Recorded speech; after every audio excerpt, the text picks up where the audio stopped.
पालिका प्रशासनाचा दलित वस्तीकडे पाहण्याचा दृष्टिकोनच बदलला की स्थानिक रहिवाशांना किती त्रास होतो याचे प्रत्यक्ष उदाहरण म्हणजे सम्राट चौकातील माने वस्ती. दाटीवाटीतल्या घराघरांच्या समोर गटार, सार्वजनिक शौचालय आणि हे कमी की काय म्हणून नागरी सुविधा पुरवण्यात पालिकेकडून होणारी दुजाभावाची वागणूक यामुळे अख्ख्या परिसरात घाणीचे साम्राज्य पसरले आहे. कधी ड्रेनेजच्या पाण्यातून वाट काढावी लागते तर कधी मैला मिश्रित पाण्याचा वापर सार्वजनिक नळावर करावा लागतो. नागरी सुविधा पुरवणाऱ्या पालिका प्रशासनाच्या अधिकाऱ्यांनी माने वस्तीत यावं. आम्हाला घाणीचा किती त्रास होतोय, पावसाळ्याचे दिवस आहेत, माने वस्तीतील सफाई करावी अशी वारंवार मागणी करून देखील पालिका प्रशासनाचे दुर्लक्ष होत आहे.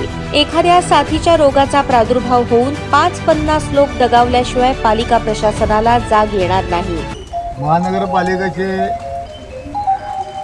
अधिकारी लोखंडे साहेब, कांबळे साहेब आणि कोकरे साहेब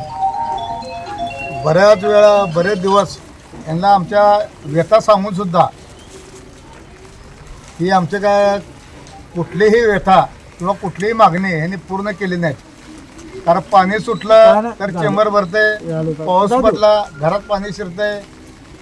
किती वारंवार सांगून दे. आता आम्ही बऱ्याच 4 ते 5 तास झालं ह्या लोकांना आम्ही बोलवत होतो, तर ही लोक 4-5 तासानंतर आलेत. मग त्यांना टोटल मानेवस्तीमध्ये जी परिस्थिती झालेली आहे त्या सर्व साहेबाला मी दाखवलेलं आहे. तर साहेबाचा एकही कोणही फोन उचलत नाही अशी परिस्थिती अधिकाऱ्याची आहे. म्हणजे कामगार येतात त्यांनी तर पळूनच जातात, अधिकारी येतात. त्यामुळं आता ही परिस्थिती निर्माण झालेली आहे. ही साहेब ही परिस्थिती जी आमच्यावर आली आहे ती तुमच्यावर आल्यावर कसं होत आहे हे तुम्ही आता डोळ्यानं बघितलंय.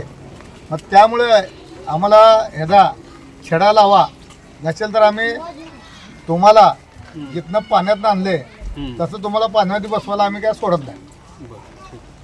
दलित वस्ती सुधारण्यासाठी तरतूद करण्यात आलेल्या निधीचा वापर करून पालिका प्रशासनाने माने वस्तीत नागरी सुविधा उपलब्ध करून द्याव्यात इतकीच माफक अपेक्षा आता स्थानिक रहिवाशांकडून व्यक्त केली जात आहे. पालिका प्रशासन माने वस्तीच्या नागरी सुविधा पुरवण्यासाठी काय उपाययोजना करणार याकडे आता सर्वांचे लक्ष लागून राहिले आहे.